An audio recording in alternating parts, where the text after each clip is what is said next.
without further ado, I'm going to have David come up. David Williamson, he's been a long-time attendee. He's got a wealth of experience in, I guess you could say software or IT field, right? Yeah, I know IT. Yeah, so IT, and how he's kind of bridged the gap between that and real estate investing over the last 20-some years. All right? Okay.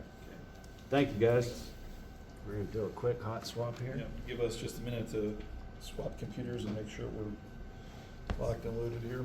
Oh, I meant to say while he's doing that, who's his first meeting here? All right. There you go. You need a book. All right. Here, one of you guys read this and then share it with your buddies. All right.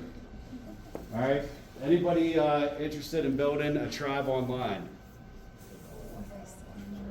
Yeah, there you go.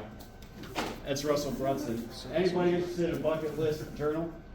It's pretty cool. I mean, if you ever write your stuff down. Huh? Well, I can use it. There you go. Thank you. Nice. All right.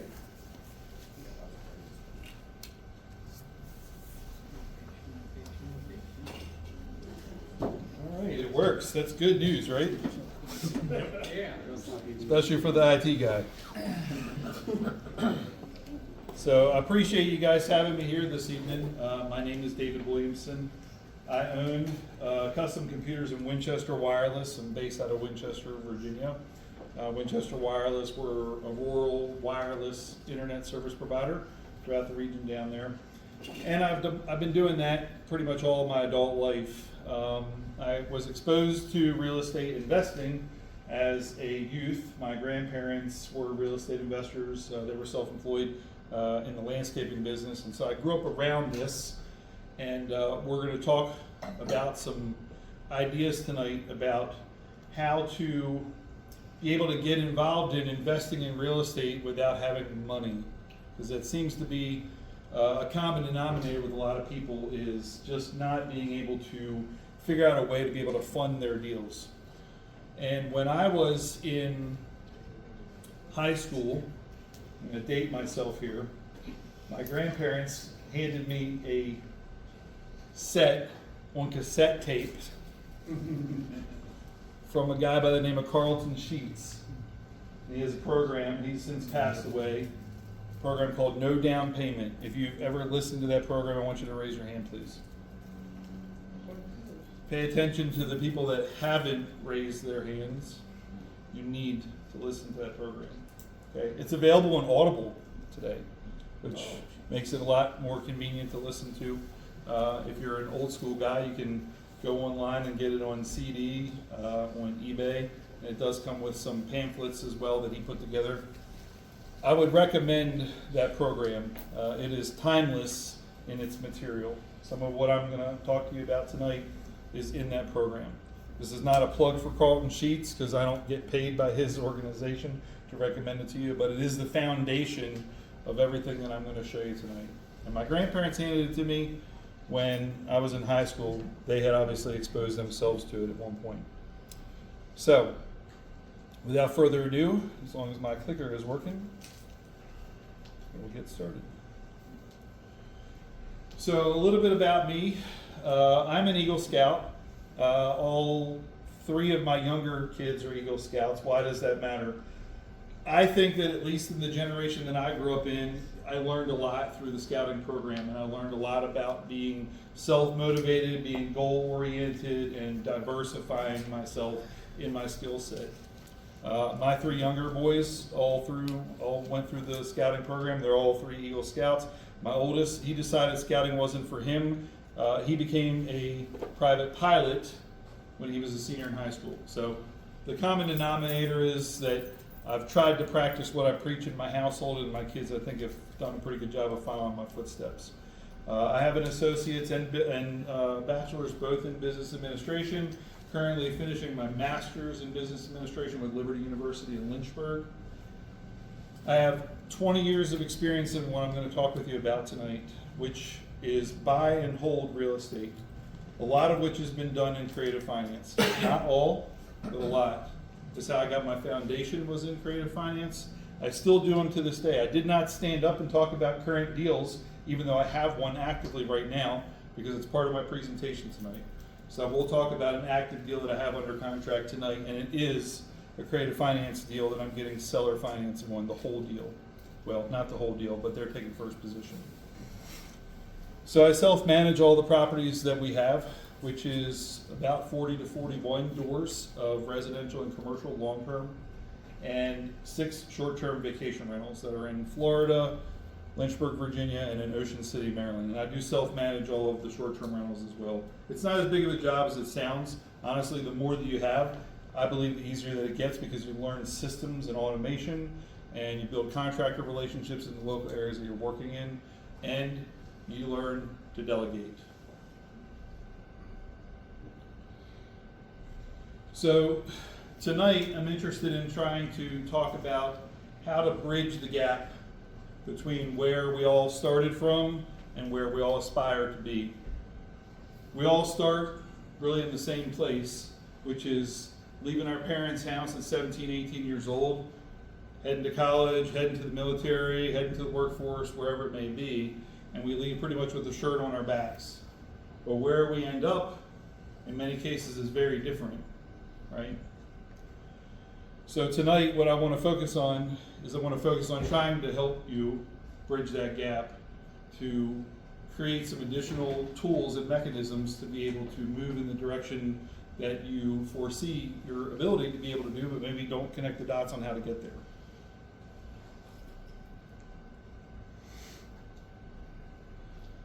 So, for this, I'm going to turn around and read it.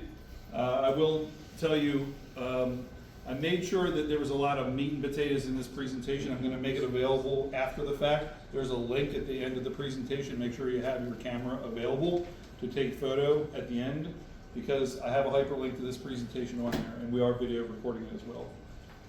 So, when we talk about real estate, we want to talk about some of these pieces, which is starting that journey.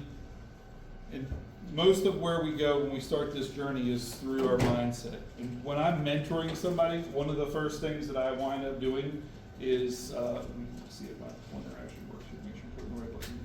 Recommended reading list, right here. Rich Dad, Poor Dad, Cash Flow Quadrant, Robert Kiyosaki, literally anything that he's ever written, you should read it twice, read it 3 times. You'll notice I also have No Down Payment on there from Carlton Sheets. Another book on there that you may have never heard of, it's called The Slight Edge by Jeff Olson. These 3 books, Cash Flow Quadrant, Rich Dad, Poor Dad, and Slight Edge, are required reading for anybody that I mentor before I'll even meet with them, because I have to change their mindset. I got to get them to look at money differently. I got to get them to understand what really is an asset, what really is a liability, and they need to understand the power of the mind. And The Slight Edge talks about the power of small, insignificant habits. And if you don't learn to master those wasted minutes and seconds in your life, then they're going to take over your life 20 years from now. So I can't talk enough about continuing education. Here we are tonight. This is us right here. You got an AREA event. Going to a national or regional conference. How many people have been to a national real estate or regional real estate investor conference? Raise your hand. 1, 2, keep your hands up. 2, 3. Have been to a regional or a national real estate investor conference. You have to get plugged into these events. There's events going on literally all the time. There's 2 that I know of in May. In Dallas, there's another one in July in Las Vegas. There's a million of them that are on there. Vet them, talk to other people that have been in these conferences before to find out which ones are the ones that are just snake oil sales trying to sell you stuff versus which are the ones that have the meat and potatoes. But you got to get plugged into them. Online content, this is a great place. This is like YouTube University, right? Pick people, follow them, listen to them. They got little, podcasts that they do. These are great. Audible, I love Audible. I've been an audio listener for most all of my adult life. I'm a kinesthetic learner, which means that I learn more when I listen than when I read. When I read, I get distracted. So I have a library of CDs and MP3s that are in my office. For those of you that have visited my computer shop and you've been up in my office and you know that it's riddled with, Thomas is shaking his head, audio CDs and MP3s. Thank God for Audible, because now I can listen to it anywhere, anytime, you know, whether I'm working out at the gym, whatever I'm doing.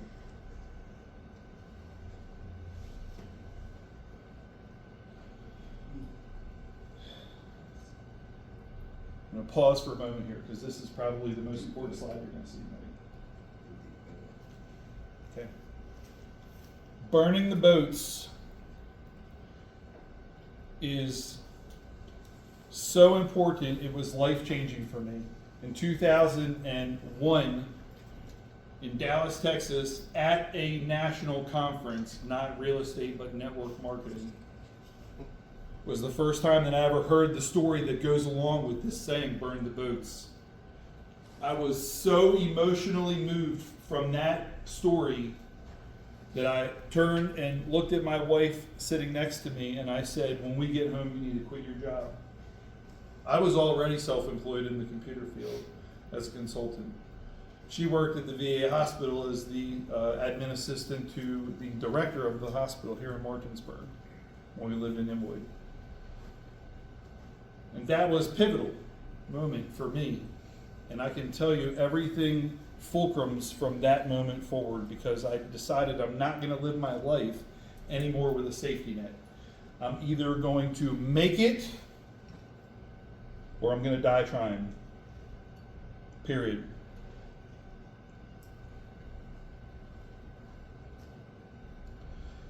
All right, so now let's talk about some creative finance ideas.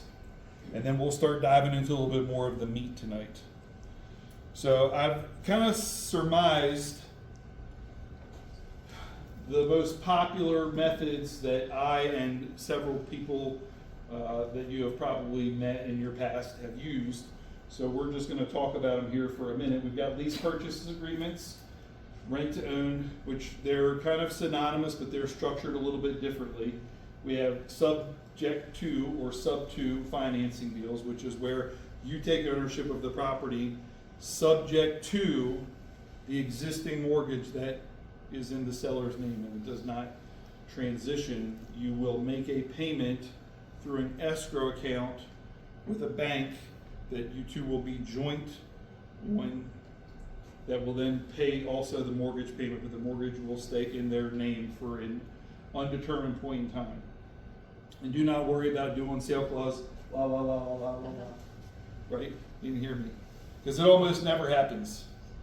Unless you have a mortgage that gets past due, most lenders don't ever pay attention to who actually is the deeded owner of the property until you stop paying, and then they start putting a magnifying glass on it. Your mileage may vary, so if it ever happens to you, I apologize in advance. I've never met anybody that it has happened to yet. Land sales contract. If you have heard of a land sales contract or a contract for deed and you know what it is, raise your hand. 1, 2, 3, 4, 5, 6, 7. No, you're disqualified. So, one of the case studies that I'm going to give you tonight was this, specifically right here, where I was able to put a property under contract to purchase it, but not close until some date in the future. Okay? So I'm not going to be the deeded owner of the property right away. Just like if I had your property under contract to buy it today, we had a traditional purchase agreement.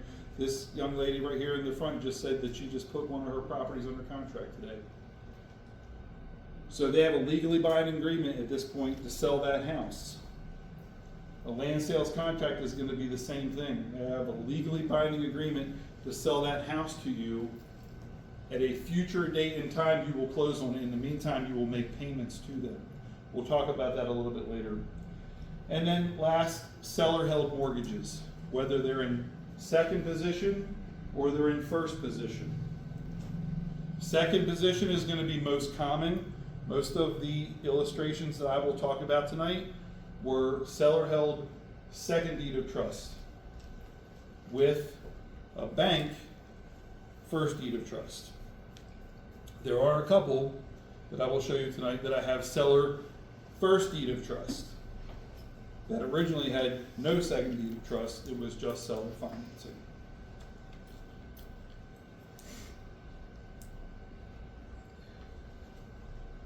So, exploring through some of these ideas of creative financing, we've got, where do we find the deals? Most of these seller finance deals or creative finance deals are going to have one common denominator, and that is they are not advertised as seller finance. They could be, but maybe cryptically. Motivated seller. Will review all offers. Furniture included. Divorce sale. I could go on. But they're not advertised as seller financing. Because most sellers that you will ever encounter don't even know that they can seller finance. They don't even know it's a thing. And so part of this process of getting seller financing is education on your part as the investor. And we're going to talk about that in one of my examples tonight. Where to look for the deals? Craigslist, if it's still a thing, it is. It's out there. Facebook Marketplace, the MLS, Zillow, and referrals. Referrals are important.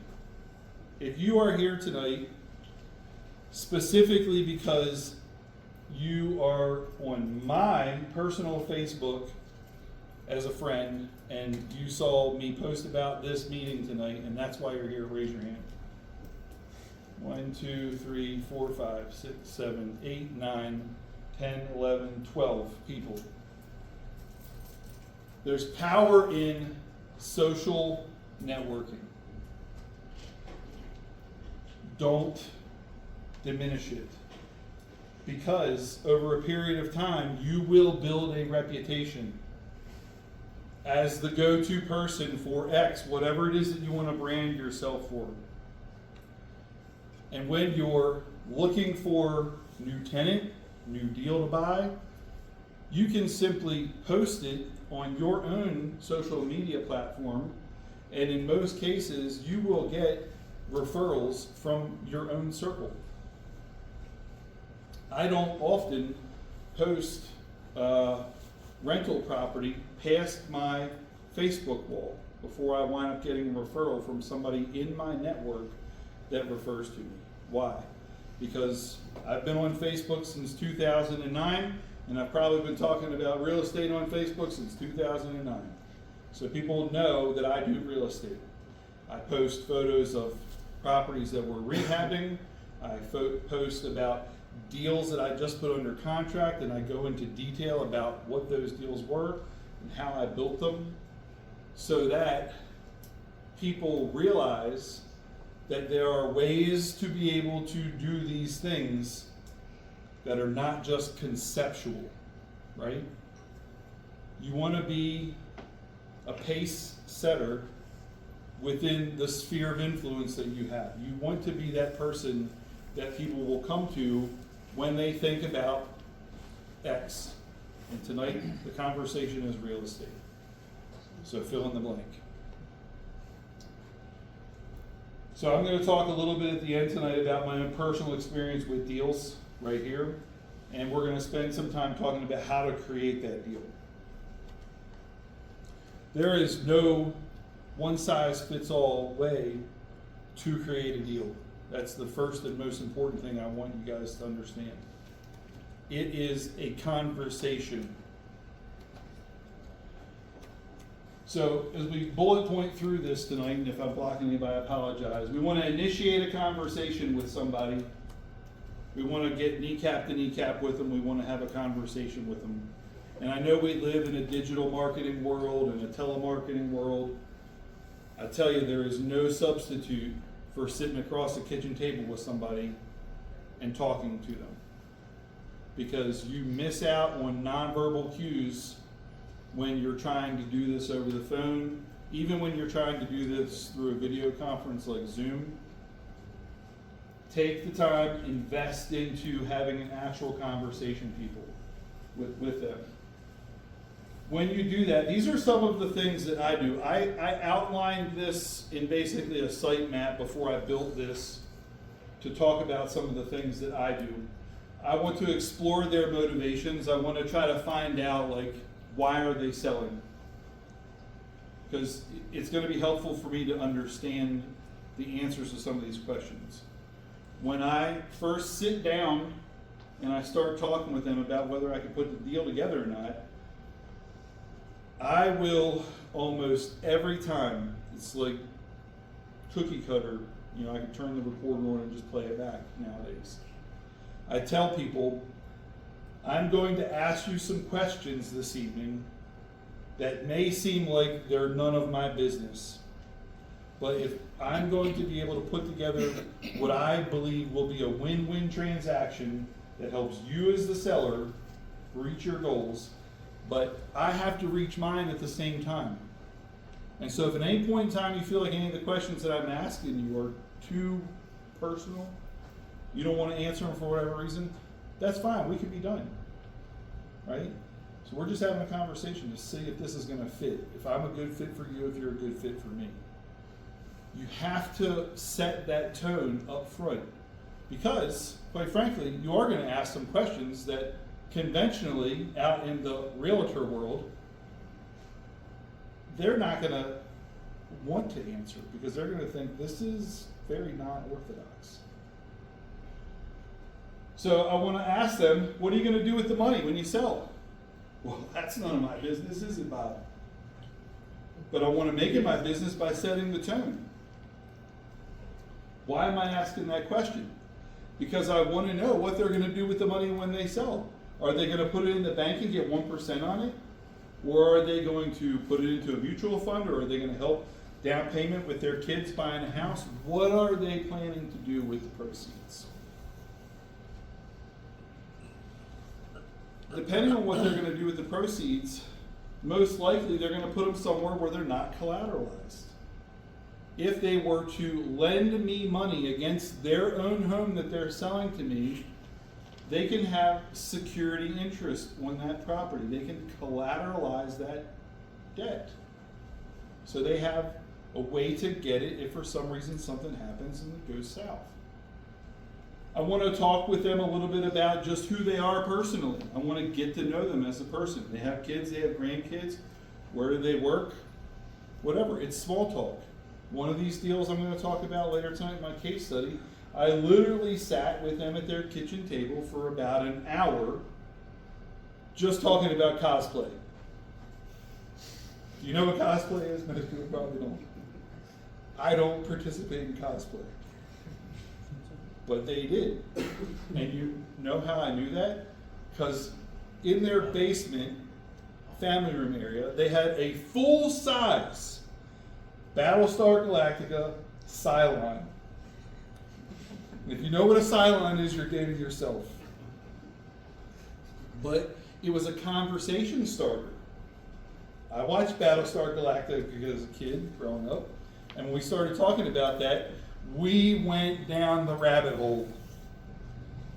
And 3 Jack and Cokes later, we started talking, and I wasn't the one drinking, but he was. We started talking about the deal, right? After I got to know them and they trusted me, right? All the while, they knew what my intentions were. Some of you that are investors are also realtors, and if you are, that's fine. I won't hold that against you, but I will tell you why I've never become a realtor. Because when it comes time to have those conversations, you know who I want to be? Joe the plumber. I don't want to be identified as a real estate professional because I don't want the walls to go up that I have to bring down, right? So even though I probably own more investment properties than most of the realtors in this region do, I don't want to be identified as a real estate professional while I'm having that conversation. Now, there's a point in time where I can introduce that and I can tell them if I so desire to do so and I feel like it's going to be positive for the conversation, but I don't have to. I can withhold that information if I want We want to talk about if they didn't invest with me in seller financing, what is the return on investment going to be with their funds otherwise? What are they going to do with it? It goes back to this previous question, right? And then I'm targeting to try to align with their goals. And I told them early on, I want to create a win-win scenario, right? If I can't help you meet your goals, I have failed. Because I'm not trying to sell you on buying this deal from me. I'm trying to help you accomplish your goals, and as long as I can accomplish mine at the same time, then maybe we'll put something together. Maybe we won't. So on that, you mentioned that you would ask them if they could loan you money on the house to collateralize it. I'm assessing this Okay. first. Okay. Before I'm bringing it up, I'm assessing. And one piece that I don't have listed in here, and I apologize that I didn't put it in here because I should have, because it's a very important piece, and I didn't do it early on in my investing career, but I do it now, probably 85% of the time, is I will go either, if it's Winchester City or Frederick County or Lynchburg City here for Virginia where I invest in, I have online record access to be able to look up title information myself. Right from my computer, I can just pull it up, look at the deed of trust, all that information. If it's outside of an area that I have it electronically, I will go to the clerk's office and I will pull that information first if I know that I'm interested in a property. Why? Because I want to know approximately how much do they owe on that house before I meet with them. Why is that important? If they don't have any equity, I don't want to suggest seller financing because I just shot myself in the foot. I presented an idea that's never going to work. But on the contrary, if I go, and it never is going to tell you on the court records everything about that loan. It's typically going to leave off the interest rate, right? It's usually going to have the amount borrowed and the length of the amortization. The interest rate is usually not in that deed of trust. So I'm going to look at when it was originated, like what date, and I'm going to look and see what was the average interest rate at that time period, right? Google's your friend, or ChatGPT even better now. And then I'm going to just use that, and I'm going to run a minimum amortization schedule. If they just did minimum payment only, worst case scenario, approximately how much do they owe on that house today? What's the market value? And the space in between is their equity. So the space in between is what they could potentially lend to me. Make sense? Yeah. And what's the uptake? Do you find people doing that, or is it? Do I find people doing that? Yeah. I don't know how many people in this room do that, but I do it now. I didn't do it early on, but I have learned about better mousetrap. No. So now, most of the time when I will go to sit with a seller to evaluate whether I want to make an offer with them, I will do that due diligence online or in person at the clerk's office beforehand, so I will know what type of an equity position that they have, roughly, so that I know whether there is an opportunity for a seller held second. Yep. I have a question about that. How old, like how far back is, like, can you see things from the 30 years? It just depends on the state and the region, but yes, like for Maryland, is everything is public record. You don't have to pay for it. You can go online and you can get it for any county in Maryland. Yeah, but is the mortgage recorded, like, just from 2000 on, or? No, the previous deeds of trust are in there, and then you'll see the letter of satisfaction, that overlaps the other deed of Right, trust. okay. Yeah, those in there. So, I mean, sometimes you gotta piece it together to look at the dates to see, what it is, but yeah, it's all in there. Gosh, you probably can answer that question better than me as far as how far back it goes. It's a You were ways. doing great. It varies by county. Some of the counties it's a little tougher to look stuff up, but Maryland is very easy. Jefferson, Berkeley County, very easy, and they go back plenty of ways. It goes back far enough much that you're longer gonna than get what 50 you years need. or so, which is really all you need. Yeah. Because, I mean, the average home is either bought, sold, or refinanced every 5 to 7 years, right? So you're definitely gonna go back that far. It'll be odd when you find one that's older than that, but they'll still be on there. One thing I'd like to add. Yeah, sure. We've seen it time and again where, people have that sit down at the kitchen table. Yep, I've got just the one mortgage. But they forget, or they don't even realize oh, well, during COVID, I did a loan modification, and I skipped payments for a year and a half. What that actually means in your mind when you're sitting down is, oh, gee, there's usually with a government loan, an FHA, a VA, a USDA loan, there's another second mortgage hanging out there for the Secretary of Housing and Urban Development, for FHA, or what have you. And that needs to be paid back. And that's why it's good to do your due diligence before you have this conversation. Is knowledge is power, right? So when you walk in there, you kind of get an idea roughly of what that equity position is, because you know if there's a second position on there, like he said, that they might not even realize. All right, let's talk about writing contracts for just a minute. So prepare fill in the blank contract. So I've got a couple of different contract templates that I use depending on the scenario. I have mastered a one-page contract, which is legally binding, that I will keep with me when I'm doing deals in case I'm ready to write it on the spot, which I've only ever done one time, but that's okay, because the one time that I did it, I had it with me. And I put it under contract for a $10 escrow deposit.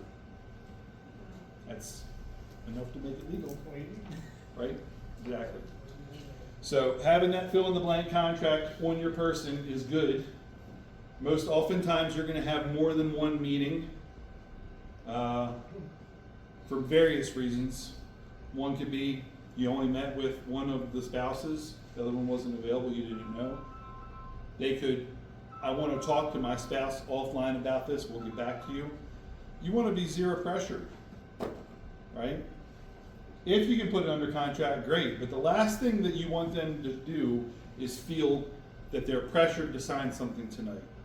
You have to do what somebody that I know has been in the sales business a long time would do, and that's called the takeaway close, right? So maybe this isn't the right thing for you, Bob, and I tell you what, why don't you just think about it, and I'll touch base with you in 48 hours, and you can let me know at that time if that's something that you want to do. And if not, I totally respect that. Thanks for your time, appreciate your hospitality. Absolutely. Right? Disarming, because I don't have to buy, right?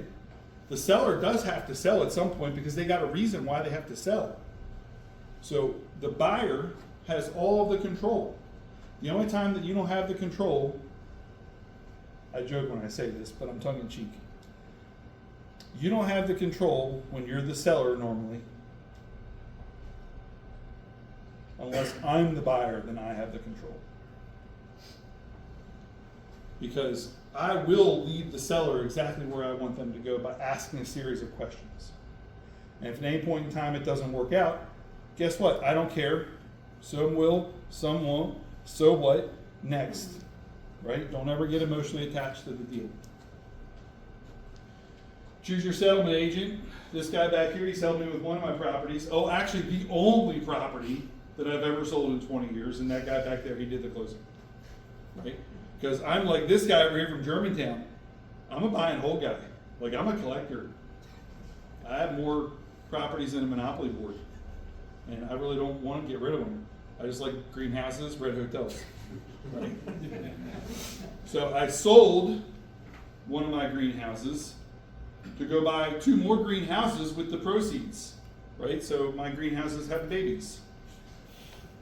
And my wife liked it, so like now she's asking me which one am I going to sell next. So I created a monster. Because I don't want to sell, but I will sell, right? If it's the right deal, and that was the right deal. So we made a bucket of money on that 6 years down the road. Earnest money deposit, like I said, $10, right? Mike, I heard you say amen back there. $10, $100. I mean, sometimes you might have to do 1,000. It's whatever. If you're really in the deal, so it's whatever it's going to take to make it happen. But it doesn't need to be that much. It just needs to be. It could even be $1. It just needs to be some sort of legal tender to make it legal. Your exit strategies in your contract are very important. I always have one of at least 2, if not both, subject to final lender approval, subject to satisfactory home inspection. satisfactory home inspection. Not just home inspection. Who determines if that home inspection is satisfactory? You do. That's it. The buyer. I can say, nope, that light socket's loose. I'm not buying this house. It doesn't matter, right? It's not satisfactory to me, that's why. Is there anything preventing you from being your own home inspector? If you're gonna put subject to a home inspection, I think that you need to be home inspector. Would you agree with that, Dave? Yeah. I don't think you can be your own home inspector if you're putting that as a contingency, yeah. You gotta think. Unless you're an actual home inspector, then probably. But yeah, Even then, I probably wouldn't. yeah, The reason yeah. why is arm's length. push Yeah. comes to shove with that seller and they're, no, I don't think you can get out and this and that and, you know, maybe you've got more than, you Yeah. know, a little smaller as winter deposit. And you know, you don't wanna walk away from that, or if push comes to shove, there's another reason. Do you wanna go to court and say, I'm my own home inspector? Yeah, no, You know, you it's wanna not put gonna somebody work, else yeah. on the stand. Yeah. that- I wouldn't do it. It's worth the $400 or $500 if you truly want a home inspection. The house that I have under contract right now, I'm doing a home inspection. I'm driving to Lynchburg on Monday evening. Tuesday morning, first thing we're doing the home inspection. Home inspection in the contract is for information purposes only. I'm still doing it because I want to know prior to closing what I'm getting into, but my contract is not contingent on it, right? And I'm seasoned enough to where I'm comfortable with that based on everything else that is in the deal and the fact that my realtor already did a video walkthrough with me and I trust him. We've done a lot of deals together and there was nothing that was really jumped out at us, right? But yeah, normally, especially when you're new or getting in, I would definitely say always have subject to satisfactory home inspection. Unless it's like an amazing deal, then get a second opinion and maybe you might just waive that contingency. I mean, if there's a whole lot of equity, right? You can, so like, I've only ever done one home inspection, and usually you're gonna get a stack of papers, and they're gonna find everything under the sun, Yeah. because that's their job. Yeah. But, we just put like, subject to partner approval. Yep. And it can be like, hey, I'm gonna walk David Yep. through the house, and like, when we do it now, like, I'm not wasting $400 or $500 and having somebody go out there and tell me this shingle's loose and everything else. Big things are septic and wells, like those are the ones that are usually deal killers. Most of the other stuff, you walk through with a contractor or somebody that knows what they're Yeah. doing, they're gonna be like, hey, that's gonna be a problem. See the radon system, hey, you know, so the big thing is don't tie up properties and then try and get out of it after you put the seller through the ringer for 30 or 60 days because of some BS Agreed. little inspection thing. If you are straight up front with them, we're probably not gonna end up in court. Yeah, agreed. Yeah. And the third one I was gonna mention was exactly the one he just said, subject to partner approval. And who's your partner? They don't know. Can literally be anybody, right? But just have an exit strategy. Utilize and/or assigns clause. So when I put a property under contract, I always put the property under contract under my personal name and/or assigns. Because I'm not gonna buy it in my name unless there's extenuating circumstance, and actually this one I have under contract, I am putting in my name, and I'll tell you when I get to that story why. But normally, I put it under contract under my name and/or assigns, and then I go form an LLC prior to closing, and it goes into its own LLC. So each of your houses, Each of my properties has its own LLC. okay. Mhm. And your mileage may vary, but depending on the state that you're in, which I've done them in several states, they're very easy to set up when you're in. Pay an attorney one time to walk you through it and give you the operating agreement template, yada yada, you know, to make sure you know how to do it correctly. Pay them a little extra to teach you, and then from there, do it on your own. I mean, in Virginia, it's $100 to set up an LLC with the State Corporation Commission, $50 a year to keep it active. So, but you're separating liability Right. at that point. Especially if you're in DSCR, wherever people are that are lenders, you know, they're gonna just keep compartmentalize the loan, everything, it's all in its own entity. Where you put in a trust too. You're stealing my thunder. You can put it And in we a don't trust. have 5 hours to go over trust. Whole other- We're not getting into trust, don't worry about that, yeah. I have, the word trust is mentioned in here literally one time, I promise. But it is something to know about a little bit, yeah.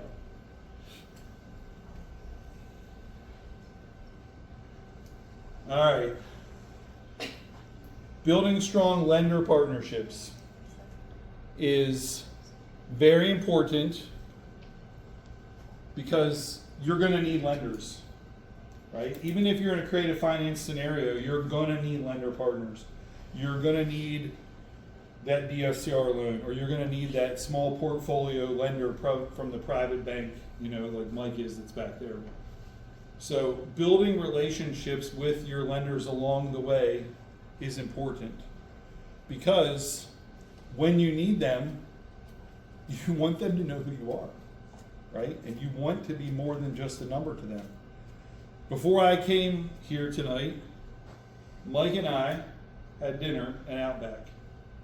I have been a client of Mike's for 15 years at least. Maybe closer to 20. Yeah. But- I have followed Mike from BB&T to First Bank to Summit Community Bank, which is now Burton Ernie Bank, or Burton Herbert, whatever you call it. And now he's at Jefferson Security Bank, which I haven't done a deal with him since he's gone to JSB yet, but we'll be doing one before the end of the year. We've already talked about it. The relationships that you build are very important, right? So I won't spend a lot of time on this page, just understand, get to know your bankers before you need them, because when you need them, you want them to know who you are, you want them to understand your business model, your investing strategies, your long-term goals, you want them to know you as a person.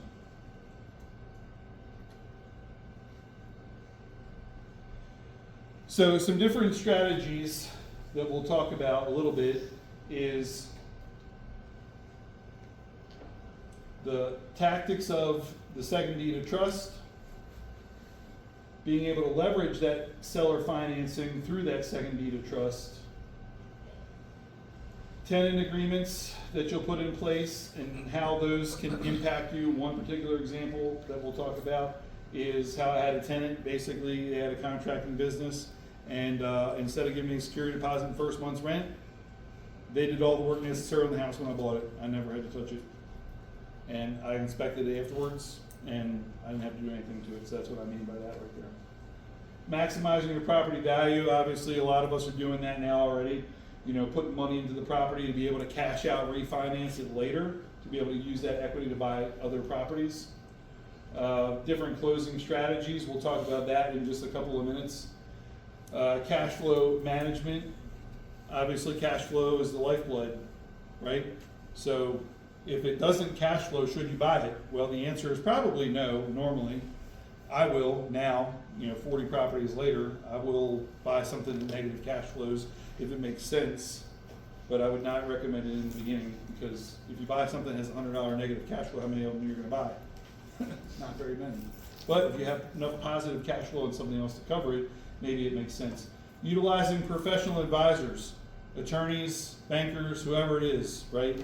Get them to give you outside of the box ideas. When Dave did that closing for me, we worked on doing an outside the box transaction. So you want to be able to leverage the people that know about a specific aspect of your business. Avoiding capital gains without 1031. This is what I did on this deal. When I originally got connected with Dave, we were going to do a 1031, and then I had someone else reach out to me that I had talked with like 5 years ago about trust. And so instead of doing a 1031, and this is going to be my only plug for trust tonight, I set up a non-grantor spendthrift trust, and I transferred ownership of that property into that trust, and then the trust sold it to my tenant, who was actually my buyer, and I avoided having to pay capital gains as a result of that. That is not legal advice, but that is what I did. How does that work then? The trust is non-taxable, or? See me afterwards.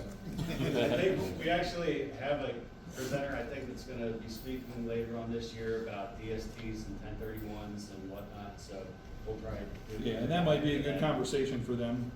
But then again, they might not know about this particular type of trust, because this is a contract law trust, not a legislative law trust. So this is kind of like a unicorn. But we'll find out if they do. All right, we're going to jump into real world examples. What time we got, Mike? 10 after 8. 10 after 8. You guys mind if I go over a few minutes? Okay. So I'm just going to give you a few real world examples. I'm going to kind of spin through them quickly. You'll have a copy of this presentation. Like I said, on the last slide, there's a hyperlink in there. You can take a picture of that. You'll be able to review this whole presentation, so you'll be able to see some of the details in here. This property was purchased in Lynchburg. This property was purchased using a land sales contract. In 2013, I put this property under contract on a 1-year land sales contract. I bought it for $85,000. I put $5,000 down payment when I purchased it, and then I made another $3,500 payment 60 days later. Throughout the course of that 12 months, I paid $700 a month.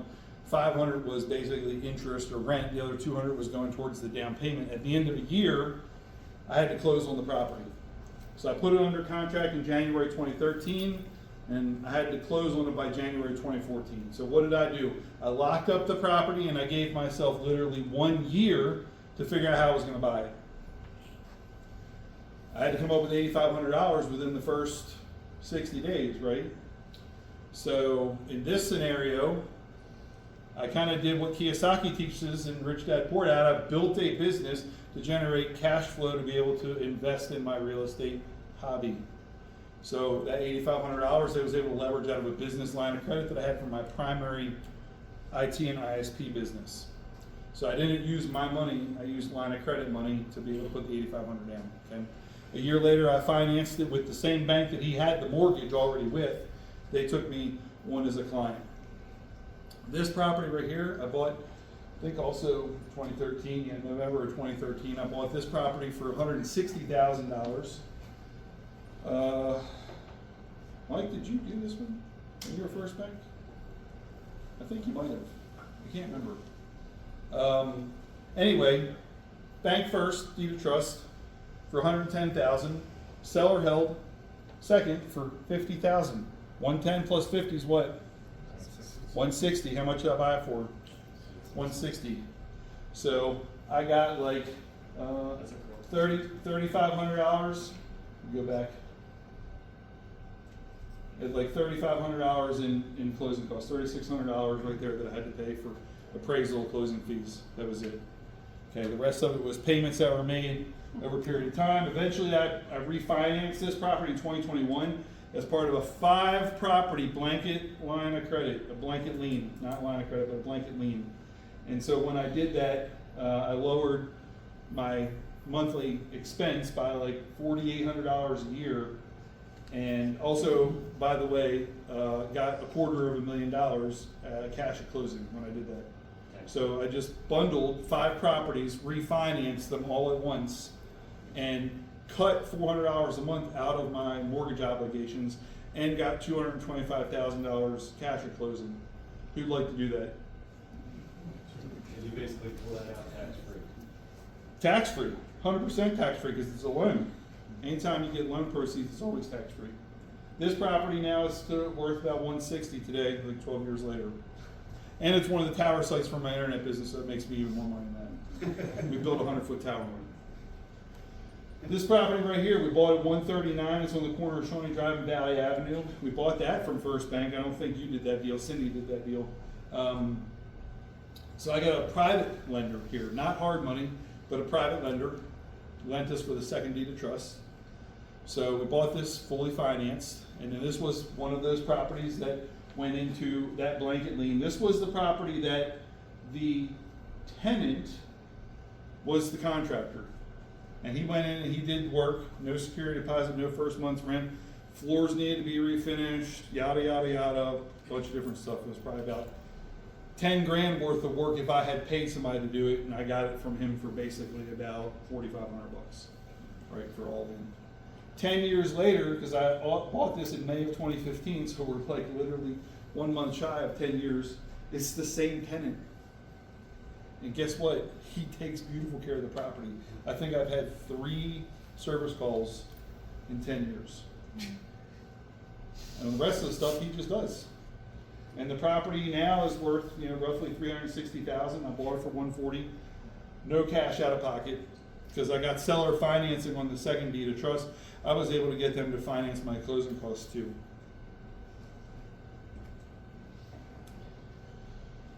This, in 2016, was my first multi-tenant property, 4-unit townhome building, so 4 2-bedroom, 1.5 bath units. This was listed on MLS. I paid asking price. Here's where it comes. This is it. Carlton Seats. I will give you your price, Bob, if you give me my terms. Back then, most people wouldn't have touched that for that price because they would want a deal, right? I'm not paying a lot for this muffler, says George Foreman. I paid asking price, put it under contract within 24 hours of when it hit the market, and then went to figure it out afterwards.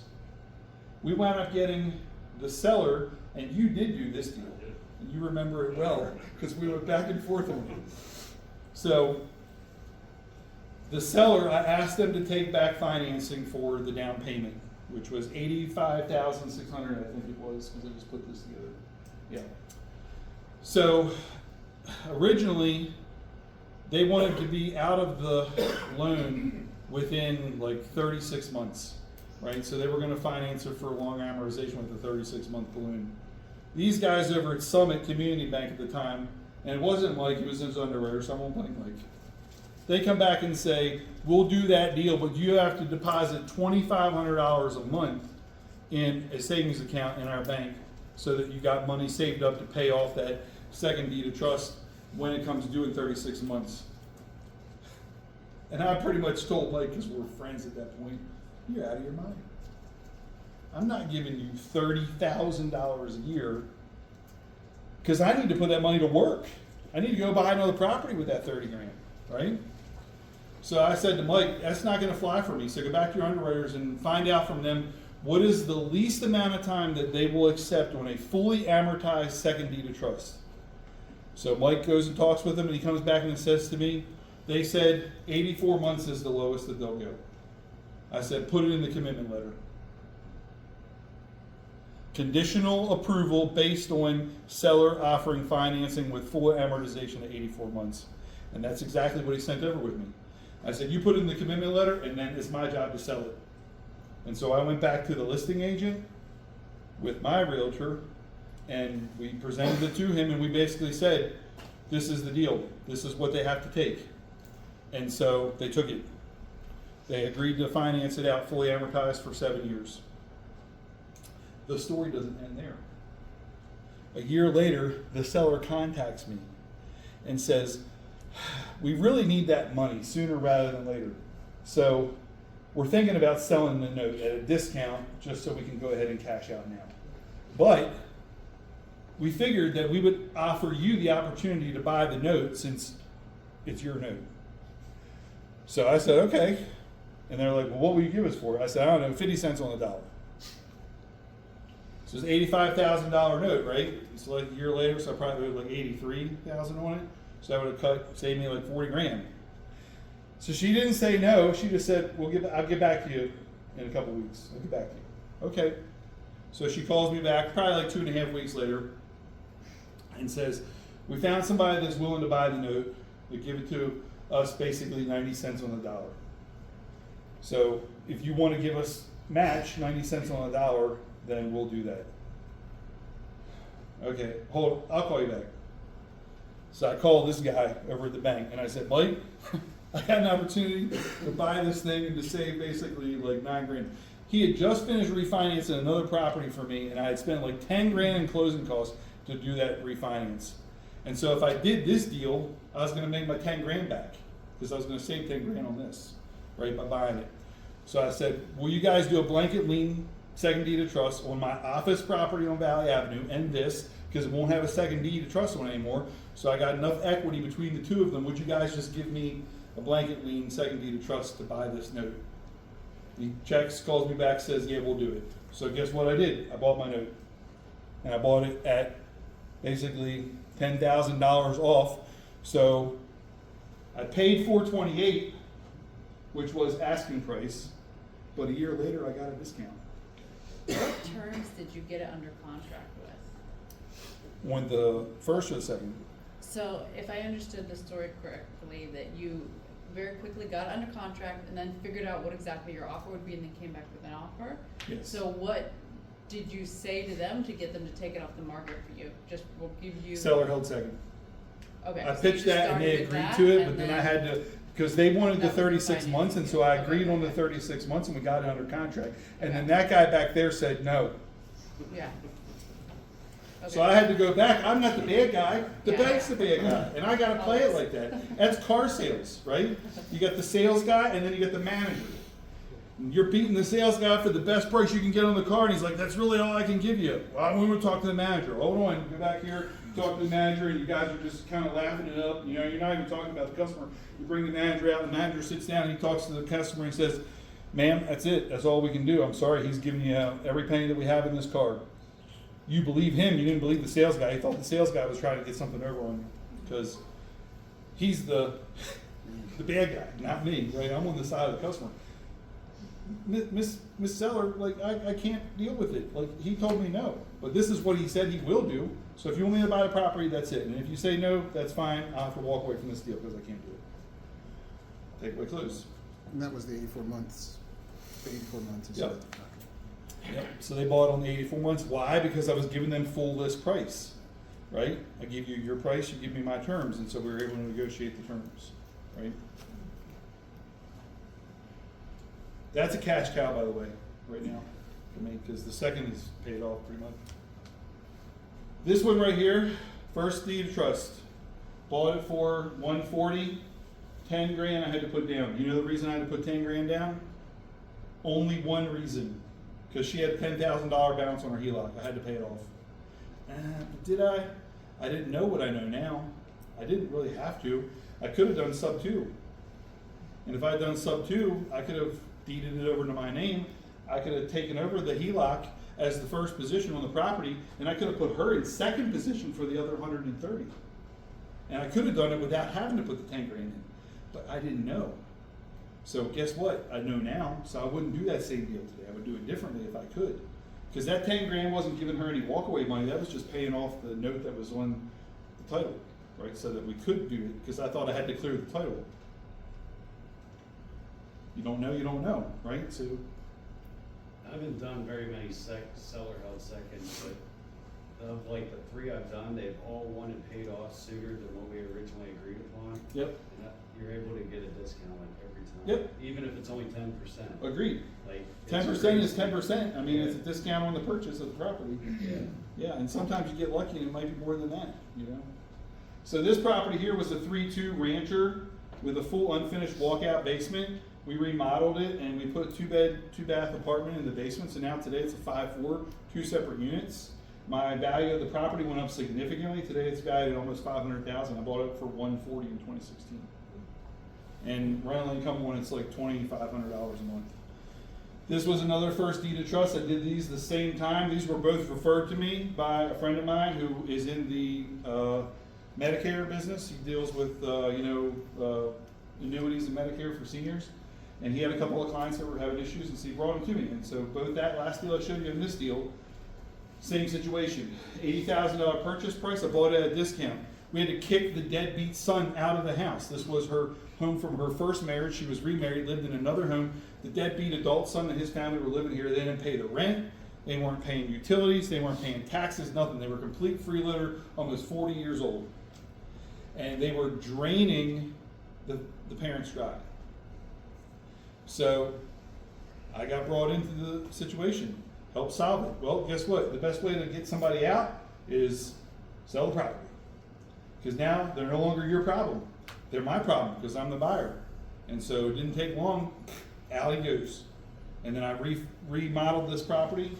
It was a 3-1, we made it into a 3-2. We enclosed the screened-in porch Made it into a really nice climate conditioned sunroom, so it's about 1,250 square feet, put a deck on the back, shed in the backyard. Today it's worth about $300,000. And I don't know, I owe probably like $50,000 on the first. However, I put a second deed of trust on this one and the last one that I just showed you for $240 some thousand. And guess what I did with that $240 some thousand? I went and bought more property. More babies. Do you realize when you own a home, the equity that's in the walls of your home is going to grow at the same rate of return regardless of whether it's there or you pull it out and put it somewhere else? Why would you leave it in your home? It's literally dead. It is not keeping up with the rate of inflation. It makes no sense to me. This one right here, Mike did. This is probably my best story. We purchased this one for $170. Seller held second for 15% of the purchase price. This was the guy who was the cosplay. We had the full-size Cylon in the basement by the pool table.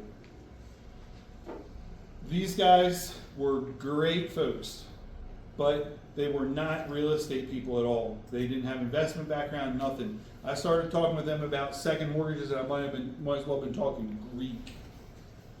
So they took it to their listing agent because it was on the MLS, and their listing agent said that's a horrible deal, and they even pulled their title attorney in, their real estate attorney, who's like, no, that's a horrible deal. You have no security interest, and if they don't pay, you're screwed, you're going to lose all your money.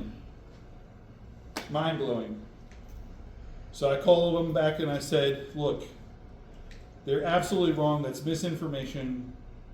Would you be willing to drive from Strasburg to Winchester to come up to meet with my banker, sit down, have a conversation, let him educate you on how second mortgages work?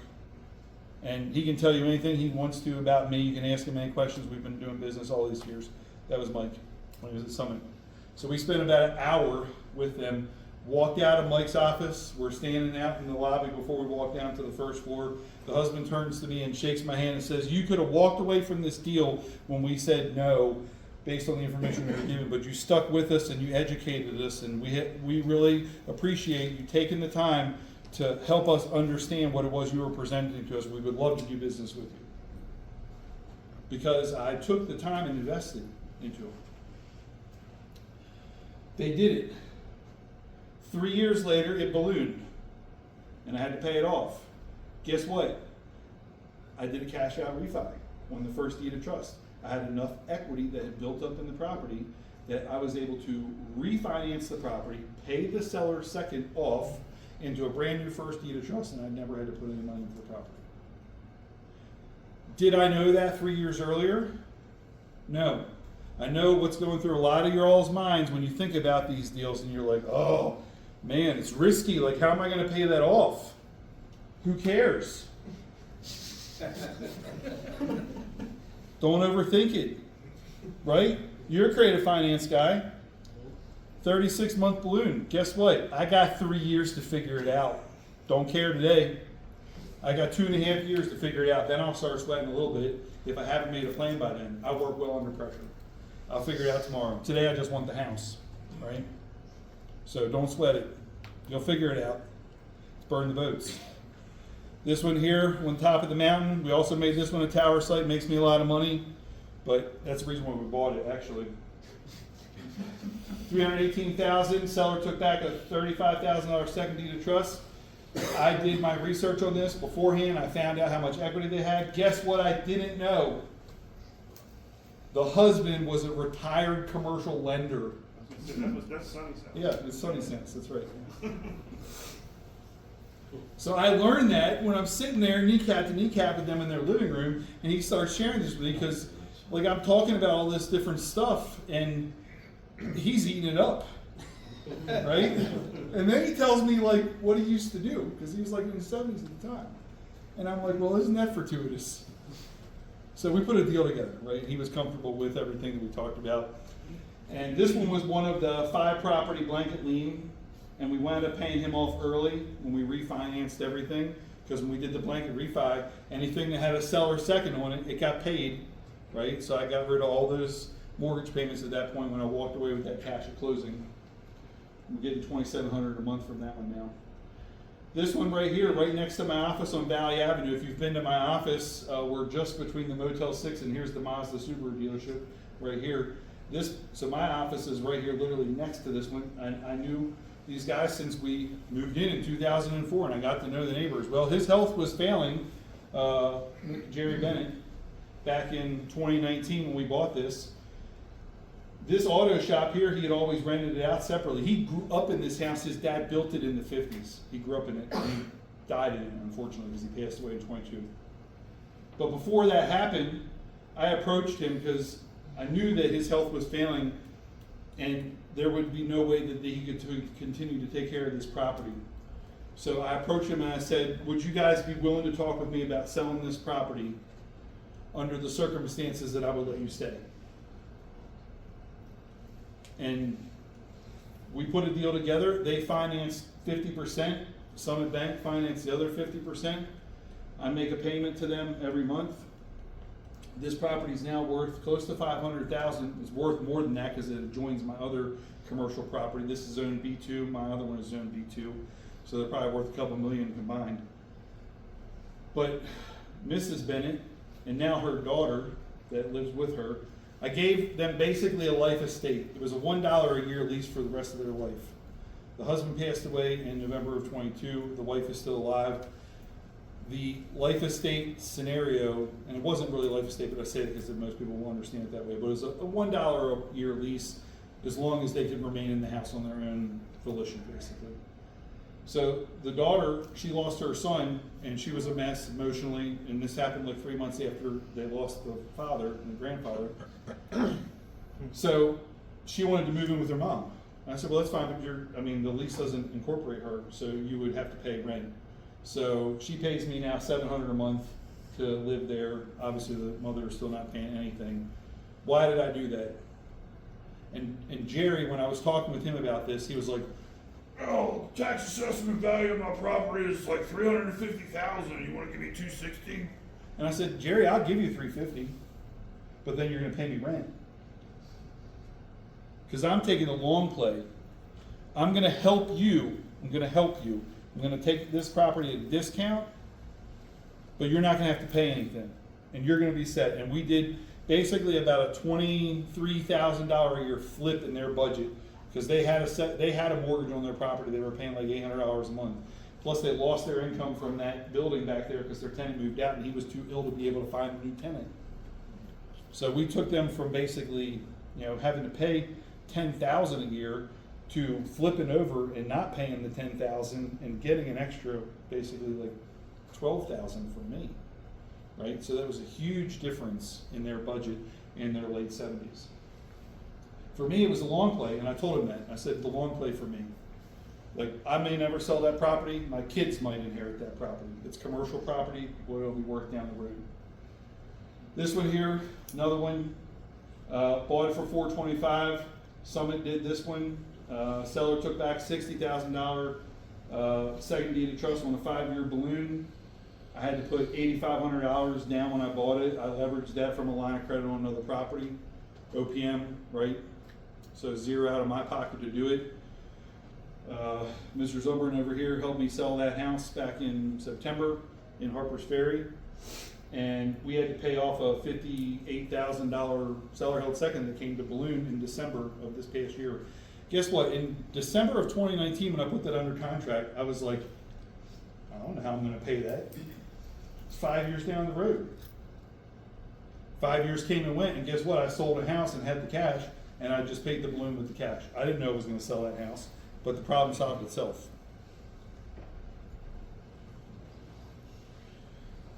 This one here, 3-bedroom, bath and half townhome. We're remodeling right now, putting another bathroom in the walk-in closet in the master, so it's going to be 2.5 bath. This one right here was another one that we did a land sales contract on. We put it under contract. This was a friend of mine. They owned this property. It was their first home that they bought when they got married. They moved out, bought another house. They had tenants in here. They got sick and tired of dealing with tenants. They were like, I'm not cut out to be a landlord. I don't want to deal with this anymore. Will you buy it? I'm like, oh, I really don't want to buy a house right now, because I just had stuff going on. I was like, but I'll help you. Let's figure it out. So we put it under land sales contract, I give him like $2,500, and then I took it over, just made a payment to him every month. He had basically $1,300 that he was having to pay in his total debt service. I agreed, no, let me take that back.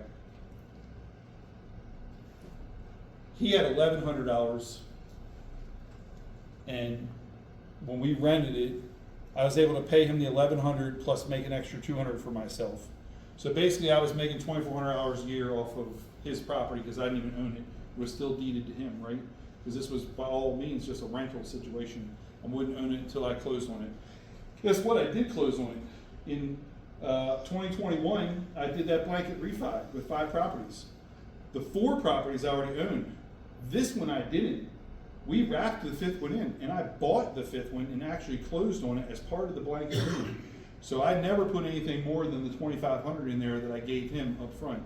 And the rest of it got financed into that blanket lien because I had enough equity in all the other 4 properties that it covered whatever the deficiency was in this whenever we wrapped them all together. And that one's gonna be done in a couple of months with the remodel, and it's gonna be $2,000 a month. We're just about done. This one here is my pride and joy. And I kid you not when I say that. You guys recognize that water tower right there? You guys ever been up and down 81 in Winchester? That's the water tower on Tasker Road. If you've ever driven down Tasker Road or even coming down the highway, you might have noticed this group of homes that sits just next to the water tower. These actually used to be model homes. Builder actually built those back in the 80s, and eventually they stopped selling those homes and they converted it into their own primary living space here in building 118, and then the other 3 buildings became commercial rentals. There's 8 units in there total. So we were able to purchase this property. The long story short on this is my realtor actually had listed it 3 years earlier, and he had showed it to me. And we had talked to the seller. My realtor at the time was friends with the seller. We couldn't put a deal together. They weren't motivated enough. 3 years goes by, it goes back on the market, still hasn't sold. Another commercial agent. We go look at it, and they're more interested in selling now. So they didn't have any mortgage on the property at all. It was all cash for them. So we put it on their property originally for $600,000, and then I said, yeah, you know what? I want you guys to pay $10,000 in closing costs. They said, we'll pay $10,000 in closing costs if you'll pay $610 for the property. I said, deal. Why'd I do that? Because, I mean, otherwise I'd have had to pay $10,000 out of pocket at closing. By wrapping it into the purchase price, and they gave me a seller concession of $10,000, they paid the closing costs, Yeah, right? I did that to get a couple that didn't have enough money for closing. Yeah, it's great. It was in their range. Yep, you can just do a seller concession easily.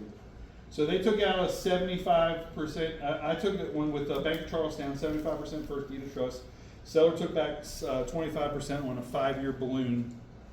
This was an interesting one because I had to basically do back-to-back closings here because the seller, not the seller, the bank that I was borrowing from, Bank of Charlestown, they wanted me to put 25% in. They did not want to do a 75-25 deal. They wanted me to have skin in the game. So originally in their first commitment letter they gave to me, it basically said language that I could not further encumber the property while I had a loan with them. And I went back to the lender, loan officer, and I said, like, I don't like that. I mean, can you take that out? Because what if I want to secure another lien to be able to borrow some of the equity about, with on this at some point in the future? And he's like, okay, that's fine. So I took it out. Don't get what you don't ask for, right? So I got them to remove the language, and you know why I did that? Because I already knew what my plan was. See, what my plan was, because I had already talked to the sellers, and I had to sell this one, was we had couple $1,000 that we had to put down to buy this property. So I had to actually bring a check for $152 and change to closing to buy this property. But what I did was I talked to another real estate attorney, and I said, I'd like to be able to get my money back because the sellers are willing to take back a second deed of trust on this, But the bank wants me to put 25% in. I know I can do it, but I don't know how to do it. He said, you need to do a back-to-back closing. You have to have 2 different settlement agencies, because the first position settlement agency has a fiduciary responsibility to disclose any other liens going on the property at closing. So that's what I did. And I put money into it, and then 3 days later, I got all my money back, plus an additional $3,800. So I got this property with 8 units under management and $3,800 cash at closing, basically in my pocket. This property today produces me, after all of my expenses, we have about $80,000 in net operating income coming from that property. I got paid to solve a problem. It had been on and off the market for 5 years. I came up with the solution. Kiyosaki, in his book Rich Dad Poor Dad, talks about Mike's dad, Rich Dad, said, you get paid commensurate with the complexity of the problems that you solve. The harder that the problem, the bigger the potential for the payday. This one was my hardest problem to date, and it is by far my biggest payday. This one was Ocean City, Maryland. Seller held first position for 5 years, 3.25%. I did not suggest the rate, right? I put 3.25? Yeah, 3.25. They suggested the rate. I learned a valuable lesson from that, because normally I suggest the rate. I was dealing with their real estate attorney, and he came back with the offer and said 3.25%, and I said, I'll take it. So we had to put like $80,000 down, but if you notice, this was June of 2021. That was kind of like still in the middle of COVID. You guys ever heard of the PPP loans? In my primary business, we qualified for about $81,200 in PPP money that we were able to get written off as grant money because we met the criteria. Guess where it went? You got it. So Uncle Sam bought this house for me. And today, we bought it at $615. Today it's worth roughly $900. And it's on the water. You can't see the picture, but it's sitting on a canal.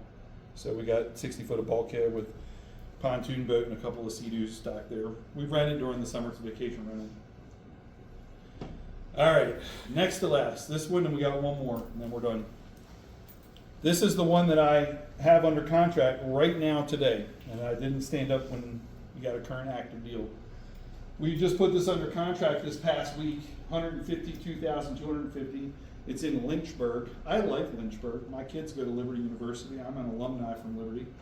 And Lynchburg is a great place to invest because the cost of homes is a lot cheaper than it is in Winchester and even up in this area.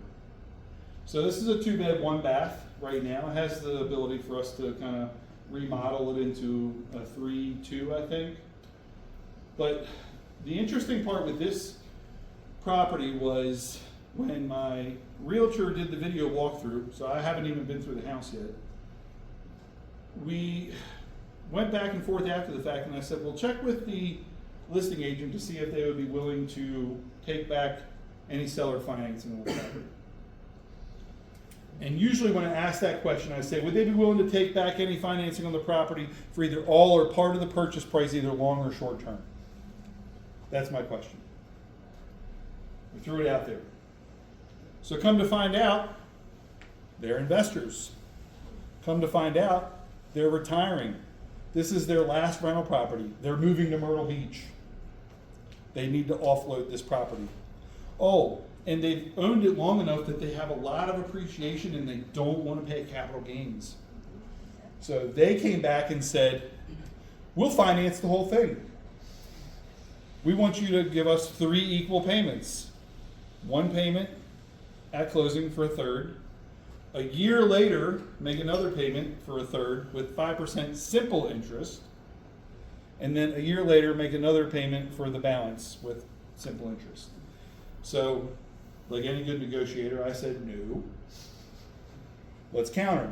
So I said, let's add a year to it. So give me 4 payments instead of 3. Now, if this was 15 years ago and I'm sitting in that seat, I'm not doing that deal probably. Because I may not have the cash reserves to be able to pay off a house in 3 years, right? But today, what I see is I can put that house under contract now. Now, there was an agreement in here that they do not want me to pay it off early, and its reason is because they want to defer the capital gains out over 4 calendar years. And actually, that's the reason why I pitched the 4th year, because it's going to help them break up the capital gains even more than what they initially proposed. That's why I knew that they would take it, because they told me how to sell them in their counteroffer to me when it said that you can't pay it off early and it has to be paid each of these calendar years because we want to defer capital gains. Well, I'm like, well, if you want to defer capital gains, I'm sure you probably want to drag it out a little further. So let's go a whole nother year. So that's what we did. So it's under contract right now. We close on it before the end of the month. There was a contingency to make sure we closed by the end of the month. So, you know, in 3 years, we'll own that one free and clear. That house is probably worth about $15,000 more than what they're asking for it right now. But either way, it's another property that's under contract.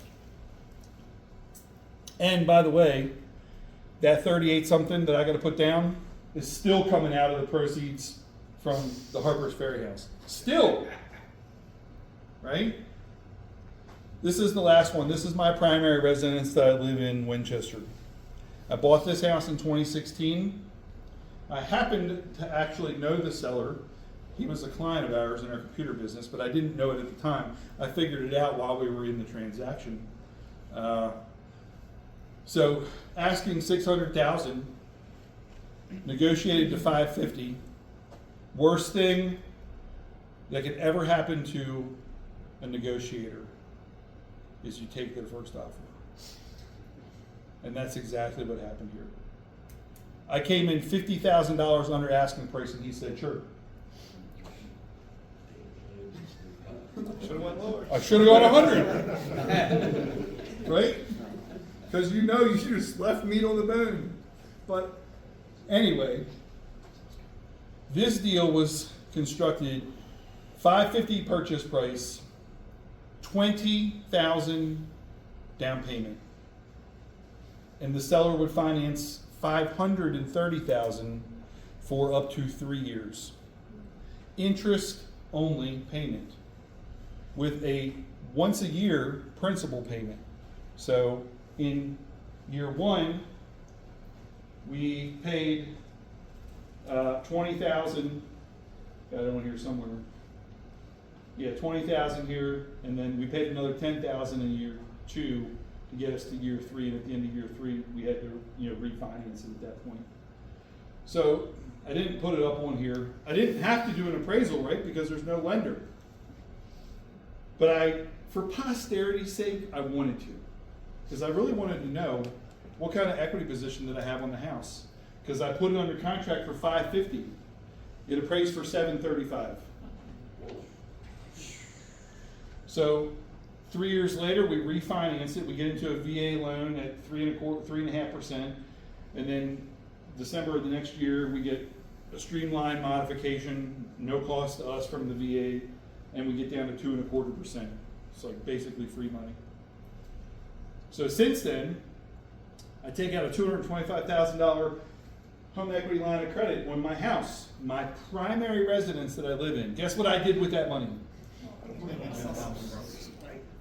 I bought more than one house. That's $225,000. You can buy a lot of houses with that, right? So I bought a house in Florida, in Orlando area, Kissimmee, and since then we've built another one down there, so we have 2. So that house now today has probably got leveraged against it, ballpark $700,000. It's worth 1.25 approximately. So I can sell it, still walk away with about $500,000, and the other properties that I bought with it. Are the ones in Florida vacation rentals? They are. There are 2 different vacation resorts. One is 2.5 miles from Disney, and the other one's about 9 miles from Disney. The first one we bought, which was from proceeds from this HELOC, it's a 6-bed, 4-bath on the lake in a vacation resort. So it has community, water park, all that kind of stuff, in the community. And then the next one that we bought about a year and a half later. We had it built because it was a new community that was still building homes, and that's a 10-bed, 8-bath. And those are year-round short-term rental down there. That's a year-round destination, unlike Ocean City. And you're remotely managing those? We are, yeah.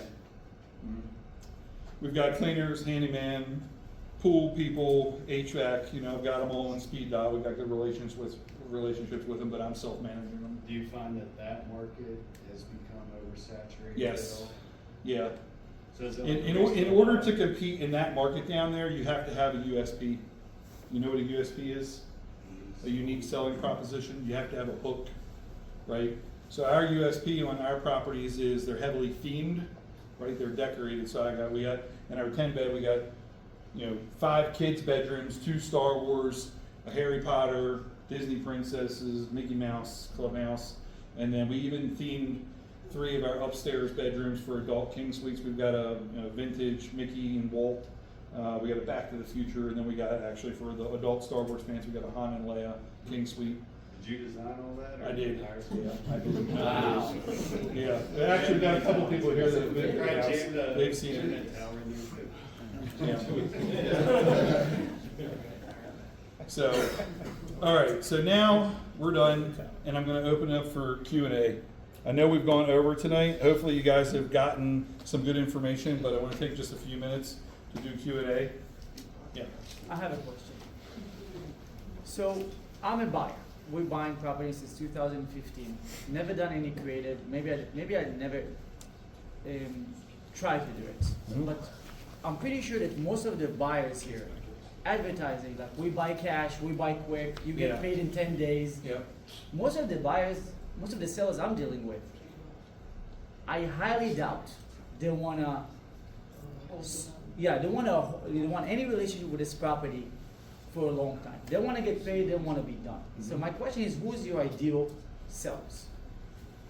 Well, the first thing that I would say before I answer your question is you're making an assumption. You're making an assumption that none of them would take cash. I buy. didn't say. I said like I never like went down this road. Right. Usually, I know how to buy Because- houses. I right. know how to put on the contract and just bring the money to the table, one and done. Yep. But again, most of the people I'm dealing with, they just want to be done with this property. So those sometimes are good candidates for also pitching creative finance to, because if they want to move the property quickly, they are a motivated seller, right? They're going to take your money if you offer it, but if you offer them an alternative, they may take it. I have a follow-up. You also said that most people don't know too much about seller holdback. Yep. So when you come and talk to them about it, they may think it's shady. They may think it's may. not. Like I just want to get. They know how Sure. to. They know that in And they may not in be a a- regular and they sale, may they're not just be a getting good the money fit. and go. They may not be a good fit. So what Right. is your ideal seller? For My creative ideal financing? seller, for me personally, is someone who's selling a house. I mean, that's a fact. Well, you need Because them to have equity, don't you? we need to have them to have Okay, equity. so you We need a went seller over- with we- equity. We went over that. What right? else you need? Like, what is your ideal candidate for creative financing deal? I mean, there really isn't an ideal, honestly. I mean, it's a hard question to answer because there's so many different reasons that people have to sell that it's about having a conversation to find out why are they selling and then what are they planning on doing with the proceeds when they sell. So that's where I think that maybe you're not connecting, is having that conversation to find out why are they selling and what are they planning on doing with the money once they sell. Because maybe it's not a good fit. Maybe they already have a plan for the money.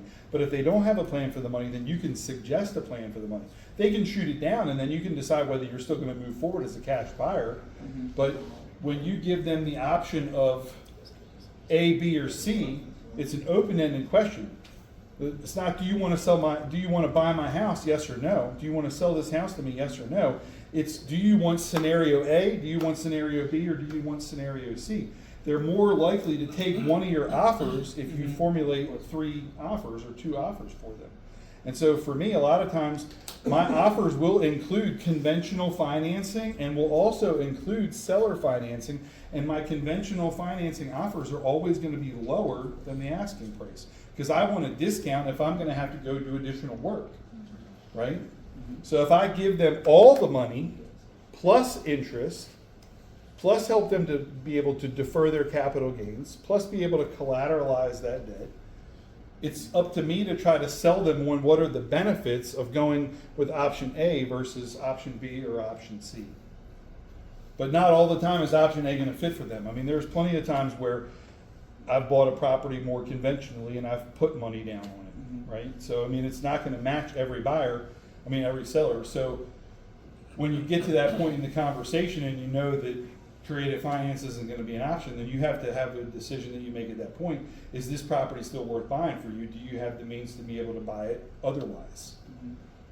Did that answer your question somewhat? Yeah. I mean, it's kind of hard to answer the question about who's the ideal seller, because every single one of my sellers have been in different scenarios.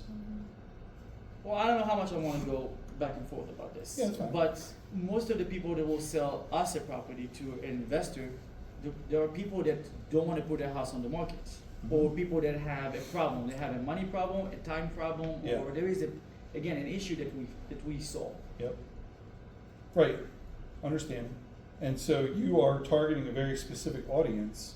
And so the audience that you're targeting is probably one that is more interested in getting quick cash. Would you agree with that statement?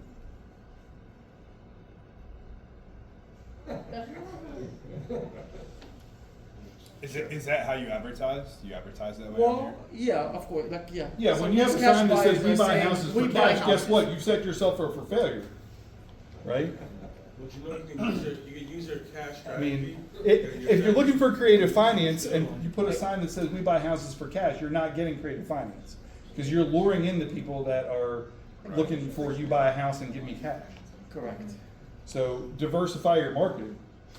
That would be my suggestion. And you can still use your cash strategy. It's just that you're already going to be trying to buy at a low price, at a discount, a super discount, right? But if they say no to that, then like you said, you give them another option, B or C. You can say I can buy you at your price, at the higher price, but make it on terms.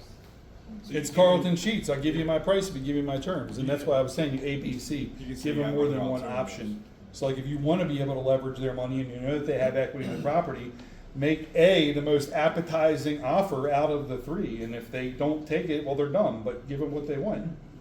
Right? I mean, that's what I do. I try to like entice offer A to make that one like it's got the whipped cream and cherry on top.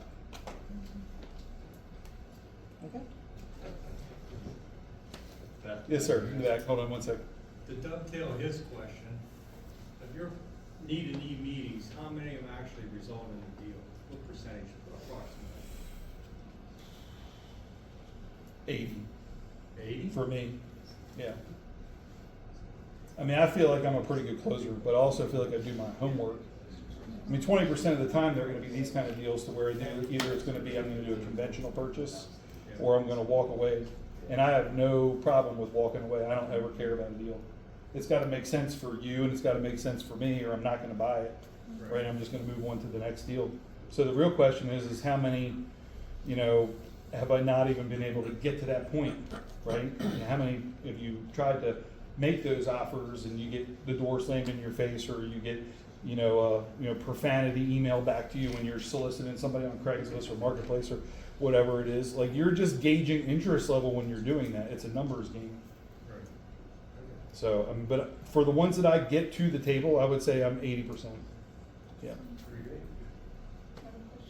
Going off this question as well, obviously, yeah, advertising, as is cash, that's gonna lead to, just those cash shows that you guys talked about. What is the strategy behind your marketing to drive more creative deals? Well, that's a great question, and the answer is I don't market, honestly. If I did market, I would probably have too much to keep up with. It really is, it's on my timetable. It's more when I decide that I want to buy something and I start looking for something. So I'm scanning Zillow, looking at the for sale owners on Zillow, looking at properties that meet certain price point criteria that are within a certain radius of area that I want to buy in. I love Zillow for the simple fact that I can go in and I can heart all kinds of properties in a community. And as soon as they go on the market, I get a notification. Or if it's a coming soon, I get a notification.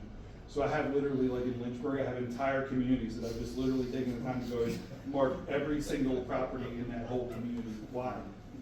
Because I want to know, I want first mover advantage, because that's a target area that I want to buy in. It's close to the college campus down there, the price point is low, I know I've got a good strong cash flow coming from it, and I want to be the first person to know when those go on the market. And literally, back in 2022, I bought one. So we own 3 on the same road, across the street from one another. I bought the one 1008 Lindsay back in 2013. In 2022, we bought the one across the street. It's 2 apartments because it has a full basement, finished apartment also. The day before I went to closing on that one, the one next to it went on the market. And I'm like, oh, okay, I gotta buy it. Why? Because they're all like right there nested, like really easy for me to deal with, and they were all in the right price point.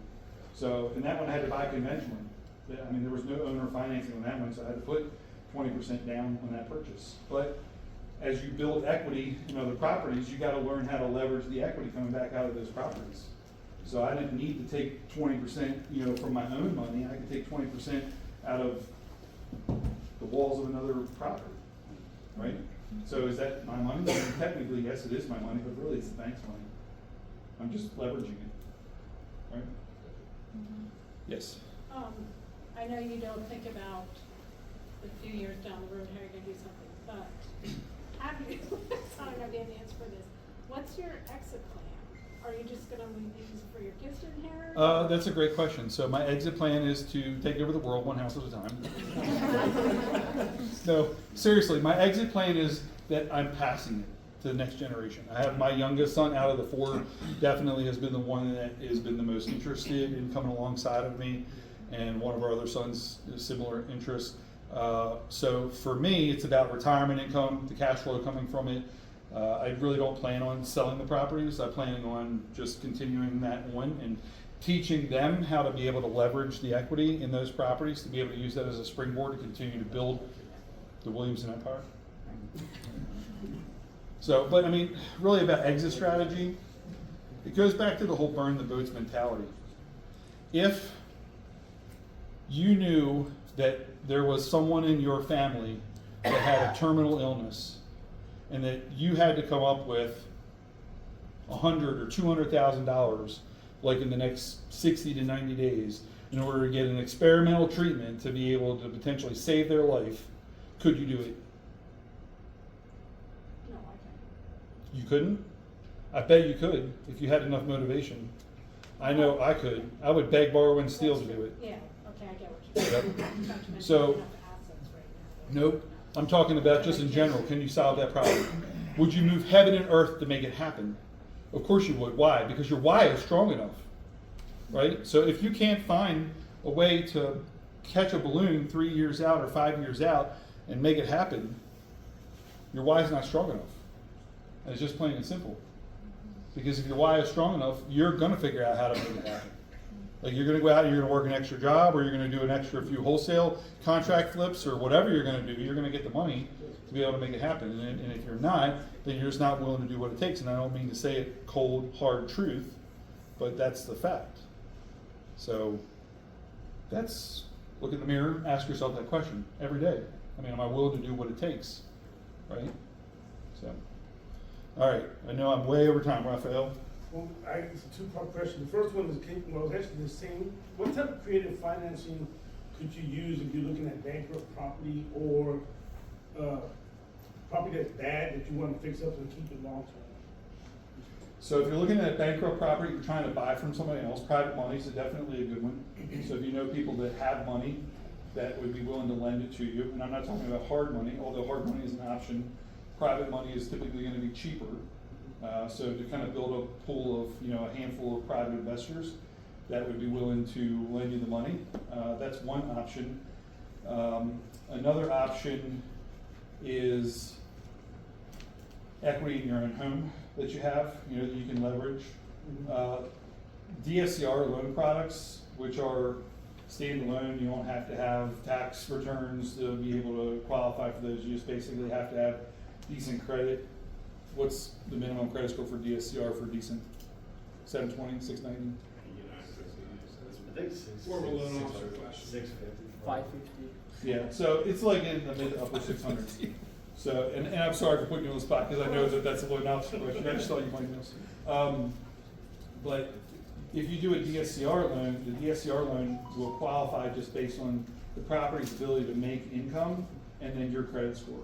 So as long as you have enough cash flow coverage coming in from the property, you can get a loan product that is just specific to that property, and there's no other documentation that you're required to put in there. So that you have to have a little bit of a down payment, between 15 and 25%, depending on your credit score and what the cash flow coverage ratio is on that, but that would be an option.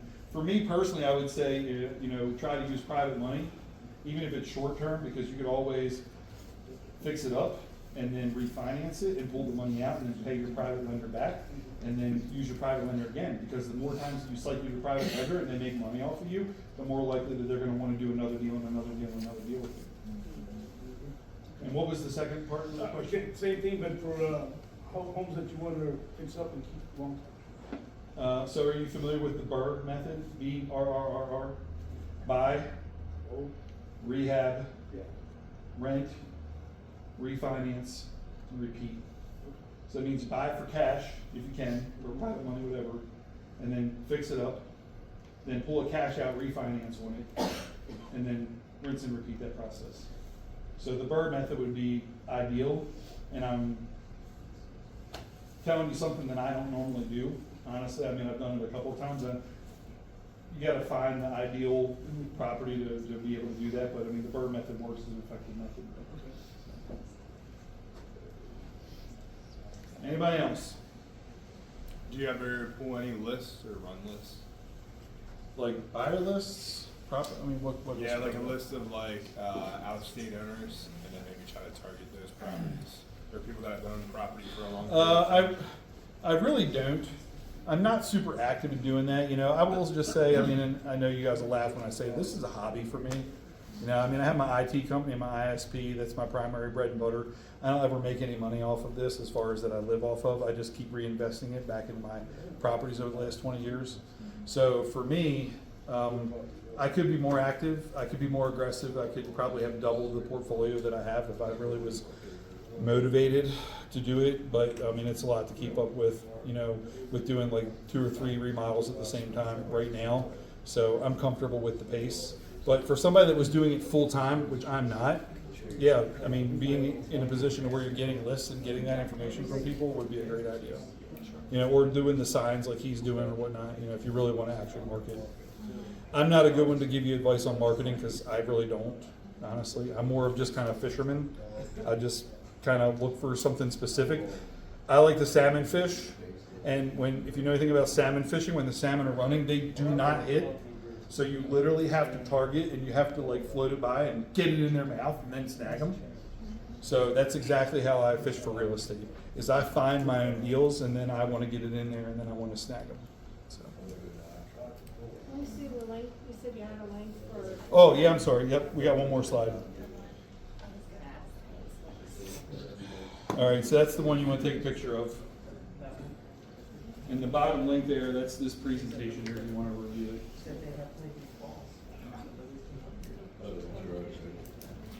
Yeah, I'm sorry. I was going to put my QR code on there, my business card. I don't have his presentation, but I don't can have probably it. get, yeah, just take a picture of that and I'll post it on there.